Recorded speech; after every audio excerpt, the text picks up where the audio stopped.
Hello, everyone. This is Tom Fox, and I'd like to welcome you to this episode 230 of the FCPA Compliance and Ethics Report. The FCPA Compliance and Ethics Report is sponsored by Advanced Compliance Solutions, your one-stop shop for all things FCPA compliance related. Today, I have back with me Joe Oringel, co-founder and managing director at Visual Risk IQ, and we conclude a two-part podcast episode of the use of data analytics in compliance. In this episode, Joe talks about some of the case studies that he and his company have engaged in around transaction monitoring, transaction analysis, and data analytics and data analysis, and how these inform such activities in an FCPA compliance program. The episode comes in at just over 27 minutes. I hope you will enjoy it, and please stay tuned at the end where we have a very special announcement for those who make it through the end of this.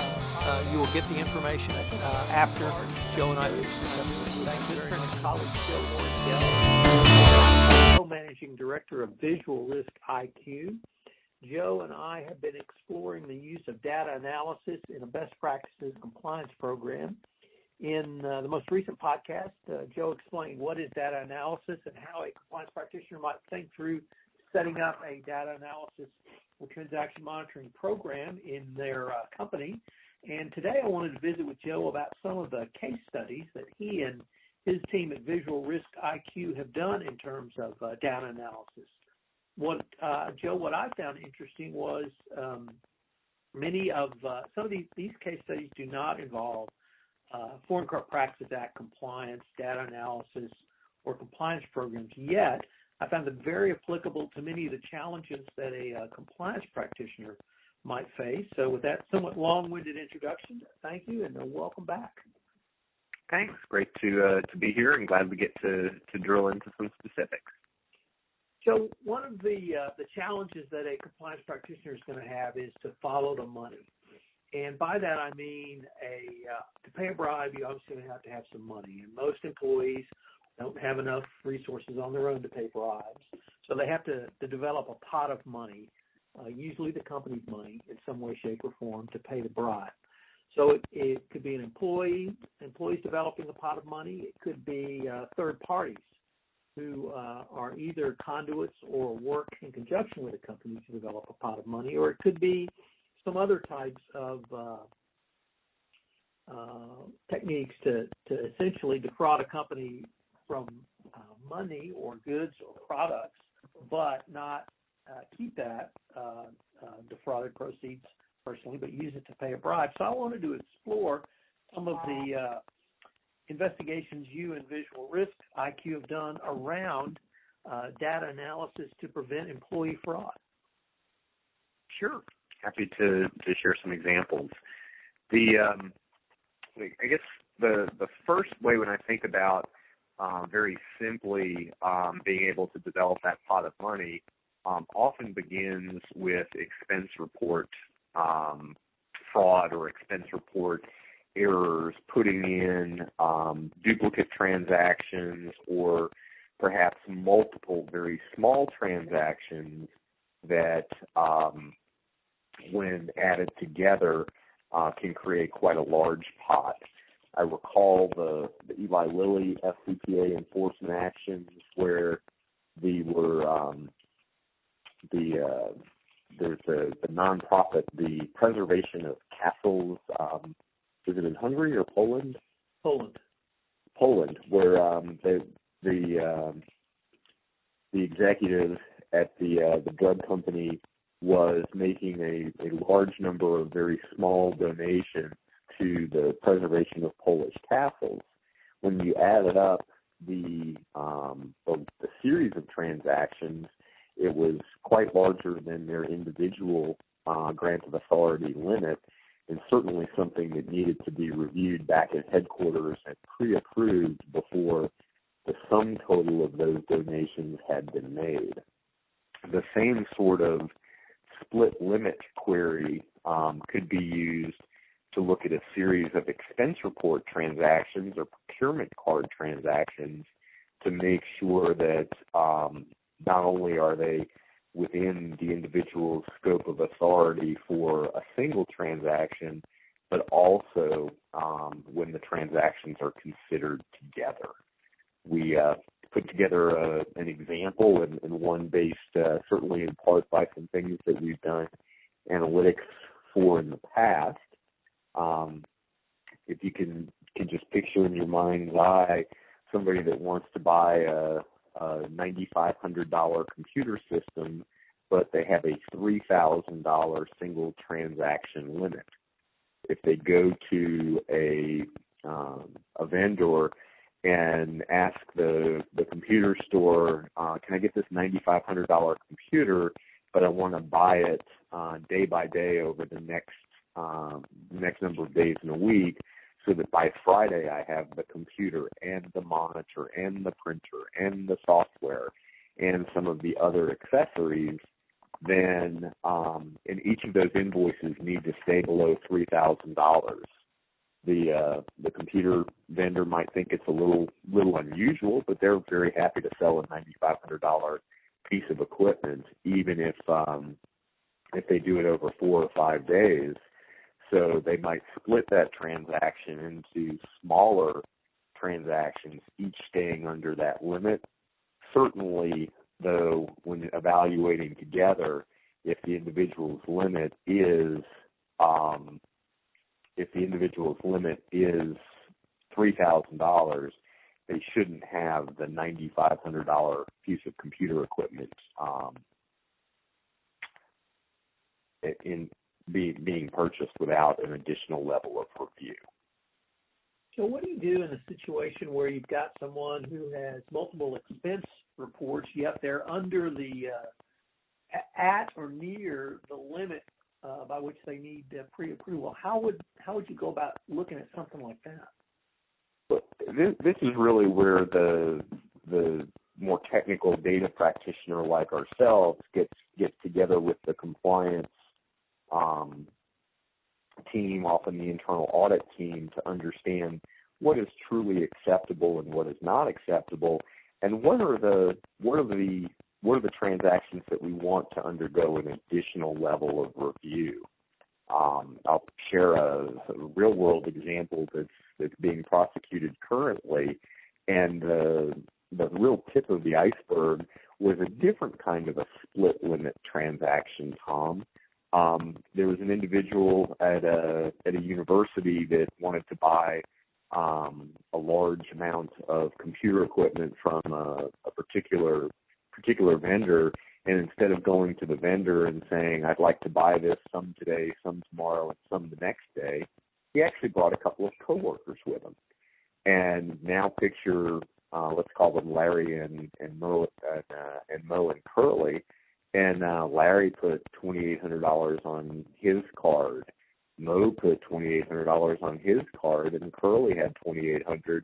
They bought an $8,000 computer, but stayed under that $3,000 review limit because it was 3 different individuals. Our analytics were focused not only at the individual cardholder level, but also at the department level.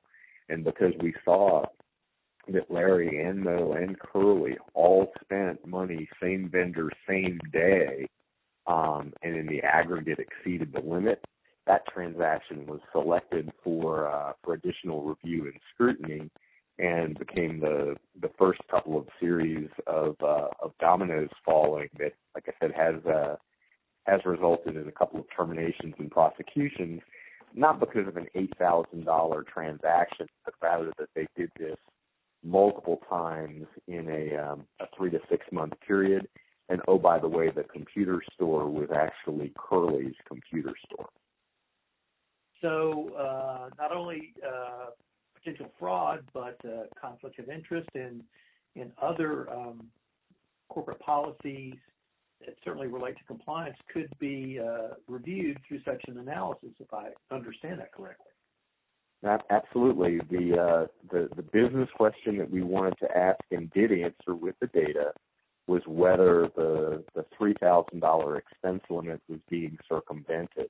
And during brainstorming, the team identified a couple of different ways that limit might be circumvented. And sure enough, in looking at real transactions, we found a number of them, and a large number of violations in the same department here, where 2 or 3 individuals were buying a large amount of technology goods from a business that was actually controlled by one of them.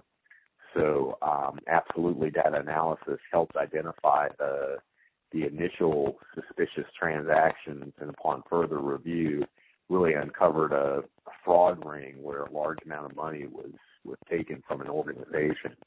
Now, this was for the benefit of Larry and Mo and Curly themselves, but certainly you can understand a well-intentioned country manager in Poland who's being asked to contribute to a nonprofit, to contribute to a charity, and they think they're doing something good for the company by putting together their pot of money, small donation, small donation, small donation, until those small donations have become a big donation, and there's a quid pro quo between the donations and the awarding of a contract. Joe, it's still generally recognized that third parties are your greatest risk in a FCPA compliance program. And certainly companies work very hard to investigate, perform due diligence on who they're doing business with, review that due diligence, have an appropriate compliance terms and conditions in the contract.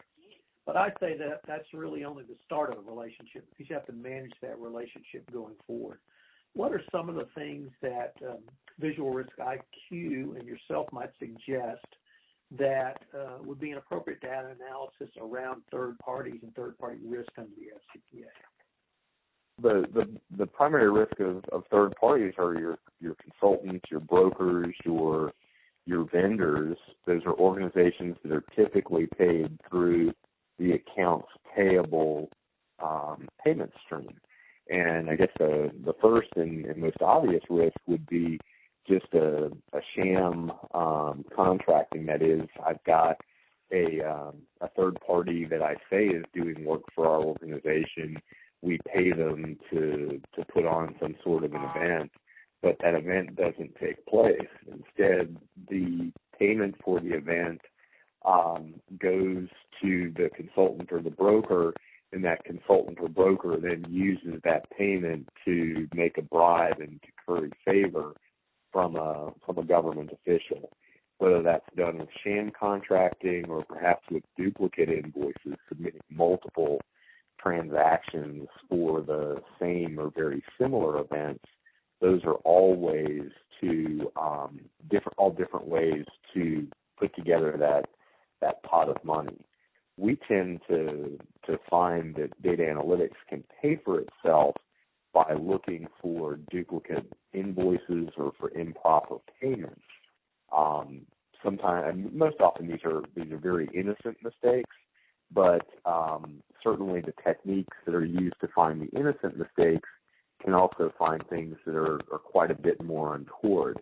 Some of the examples that you and I looked at, Tom, were real duplicate payments that our clients had paid. We helped them go back to their vendors and show that the same invoice had been paid twice by their organization, and we helped get a significant amount of money returned to them.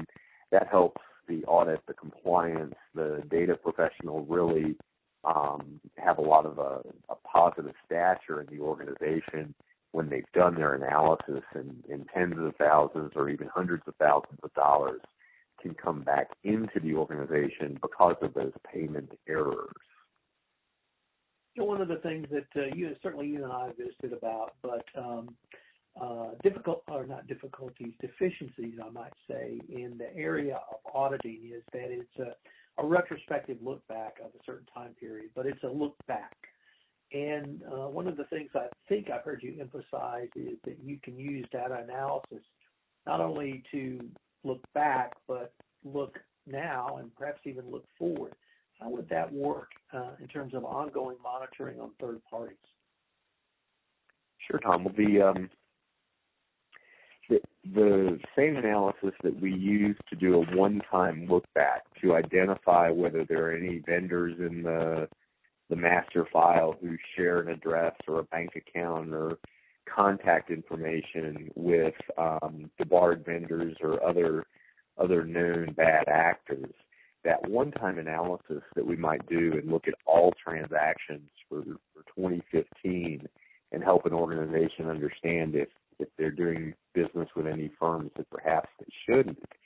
That same query can be done on a daily or a weekly basis. And in fact, we do have some clients, including a couple in the aerospace business, where every time there's a new vendor added in any ERP system all around the globe, that new vendor add or that vendor change where the new address or the new bank information is keyed into the ERP, we take that new name or that changed name and address and compare that to the current list of watch list vendors or even politically exposed persons. Now, the beauty of doing this, Tom, on a daily basis instead of a once a year basis is the day that the vendor is added, we make the comparisons against the watch list before an invoice or even a purchase order, and certainly before a payment can be made. We've already alerted the organization that their business partner is potentially on the watch list, and we want them to get some additional information about the vendor to find out if our Quan Lee is the same Quan Lee that's on the specially designated master list. Really changing the frequency from going from quarterly to monthly analytics to weekly or even daily. That's where the benefit of continuous monitoring and some of that more frequent review can take place. So I want to turn to another area that is not often seen as a method to fund bribes, but we've seen it a few times, and as employees bribe schemes become more sophisticated, we may see more of this going forward. And so we visited about employees defrauding companies through expense accounts, and then we looked at third parties who might be involved in putting a pot of money together. But there's another area that I enjoyed your moniker for it, which was bribes on the other side of the ledger. Can you explain what you meant by that, and what are some of the adjustments to revenues that could be used to create a pot of money to pay bribes? Sure. I think there are a number of ways that organizations have a different selling price for goods and services, the gross price or the tariff price, if you will, but then there are discounts and credits and rebates and returns that can be used to reduce the total. If you think to a hotel, and the back of the door at the hotel, it says the maximum rate for this room is $800, and you're staying there and you're only paying $150. In the books and records of some organizations, an $800 transaction, whether it's list price or suggested price or even invoiced price, if I sell you something, Tom, for $800 and then subsequently give you a $650 credit memo, really you've still only paid $150 for the item. So the contra revenue accounts are the discounts or rebates or credits that would turn that tariff price into the net price that is actually paid by the end customer. So we have seen a variety of contra revenue accounts in the automobile business and the furniture business. The contra revenue accounts can be advertising allowances where an auto dealer sells so many vehicles in a month or a quarter. They're provided monies to be used for advertising. The gross price of the car is $20,000, but if there's a $2,000 advertising allowance for every vehicle that is sold, then really the net price is $18,000, not $20,000, and the accounting for that contra revenue becomes another way for a bribe to be paid. A very specific issue where our client situation where we tackled this was around rebates. The client was in the furniture business, the furniture manufacturing business, and this is an industry where rebates and advertising allowances are fairly common. It was known in the industry that the rebates in the first couple of quarters during the year were often not as good as the rebates and advertising allowances that were in the fourth quarter. And in doing some of our data analytics and looking at both orders and gross pricing and then net pricing after advertising allowance, we found a number of dealers that were doing the right thing and seemed to be reporting their sales appropriately. But we did find a dealer or two that seemed to really be outside the norm and outside of what the books and records had shown. Very specifically, the situation was looking at the orders by month, and this was a furniture dealer that bought 400 pieces of goods during the course of the year, and had claimed more than 95% of them, 380 or 390 of those 400 items that they had ordered. They claimed all of them in Q4, where the advertising allowance was the highest. And the question that we asked is, why were they buying 30 and 40 pieces in March and April and May, which tend to be very strong due to federal tax refunds in the furniture businesses?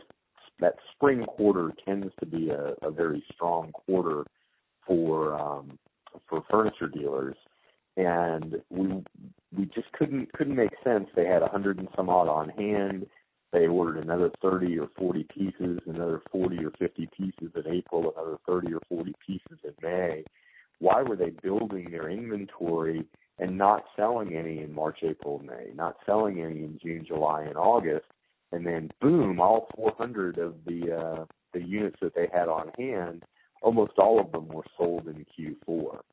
So we sent the results of our data analysis to the internal client that managed the rebate claims, and we showed them the order stream side by side with the advertising allowance claims from that dealer, and they agreed it looked very unusual as well. So some further discussions happened between the manufacturer and the dealer, and then the dealer submitted an amended advertising allowance claim that was much lower and showed the purchases being done more ratably during the year. Again, the real value was comparing data from two different data sources and showing how really the claims just did not make sense, and the two data points, sales and order size, laid side by side, showed us that there was a problem with these advertising allowances. You know, that, Joe, really speaks to one of the things that I think compliance practitioners are not able to get a handle around, which is the disparate data sources that are available to them, yet they can't match them up or put them in a straight line of sight or in some way have a meaningful comparison. Is the data analysis and transaction monitoring that you and your team able to do to bring those disparate sources available to a compliance practitioner so they can look at them in a meaningful way? Absolutely. I mean, the specifics, and I'll bore you a little bit with how we do this. Both the order information and the sales information came from two different tables, but both of those tables had days in them. They had day and date information. So if some of the data are the same, March 1st, March 2nd, March 3rd, March 4th is an order date and also a sale date. We lumped all of March together, all of April together, all of May together, and we were able to join those two tables by the date. Then we built a dual axis graph where one of the colors of the line in the graph was orders and the other was, one was purchase orders, one was sales claimed through the advertising allowance. By putting the different data over the same period of time, the anomalies just jumped out. So it's a somewhat technical thing to do, but most modern analytic software allows this to be done without too much difficulty at all. And it's really the creativity, the brainstorming of connecting the order information to the sales and advertising allowances. It was that creativity. Let's compare these to each other and see if they move in a similar way. And once the question was asked, can we see those two numbers side by side? It's a relatively small technical problem to overcome that. And that's what our team and certainly the IT and analytics professionals inside most organizations that we know, they have the ability to do this as well. We can obviously help them, coach them if their team doesn't know how to do this. But it's connecting that business question with the brainstorming that is really makes the magic happen. Joe, unfortunately, we're near the end of our time again, and this has been a wonderful exploration of the use of data analysis through you walking us through what it is, how to do it, how to set it up, through some case examples that you and your team have engaged in. But I was wondering if anyone wanted to follow up with you directly about anything you talked about, how would they do so? Well, easy to find on LinkedIn, Joe Oringel. And I'd welcome an email or a phone call. Phone at 704-353-7000 or email at joe.oringel, ORINGEL, at Visual Risk IQ. Tom, thanks for inviting us to be a part of the blog series and the podcast here. And we look forward to providing some very specific examples in the white paper that will be available for download. Thank you. Hello, everyone. This is Tom Fox again. I'd like to thank you for listening to this two-part episode of the FCPA Compliance and Ethics Report, which I interviewed Joe Oringel, the Managing Director of Visual Risk IQ.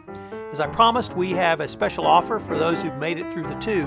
As you know, I had a 5-part blog post series along this topic last week, or earlier this year. And Joe and I have put together a white paper around these topics where we've added a lot of information beyond what was simply in my blog post.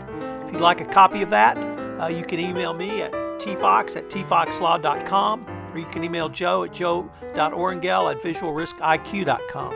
I hope you've enjoyed this, and I look forward to visiting with you on future episodes. Thank you very much.